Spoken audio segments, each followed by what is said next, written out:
Hi friends, welcome back to Siddhartha albums. Give എവേയുടെ വിന്നേഴ്സിനെ തിരഞ്ഞെടുക്കാൻ പോവുകയാണ്. ആരൊക്കെയാണ് ഭാഗ്യശാലികൾ നോക്കാം.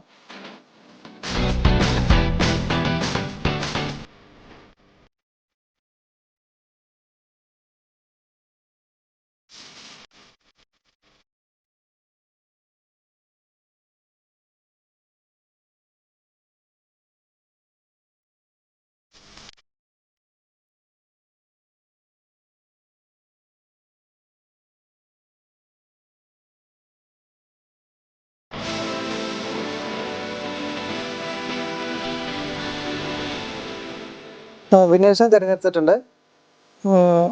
Kannan T Radha, Tini Hunter, Suchitra Suchi, Susmitha Sanuraj, Jameek, ഇവരൊക്കെയാണ് ഈ ഭാഗ്യശാലികൾ. Congratulations to all. ഇവർ ഈ വീഡിയോ കാണുന്നുണ്ടെങ്കിൽ എത്രയും പെട്ടെന്ന് സിദ്ധാർത്ഥ ആൽബംസുമായി ബന്ധപ്പെടുക. നിങ്ങൾക്കുള്ള ഗിഫ്റ്റ് അയച്ചു തരുന്നതാണ്. സപ്പോർട്ട് ചെയ്ത എല്ലാവർക്കും ഹൃദയം നിറഞ്ഞ നന്ദി. അടുത്തൊരു നല്ല ഗിവ് ആയിട്ട് വീണ്ടും കാണാം. Thank you.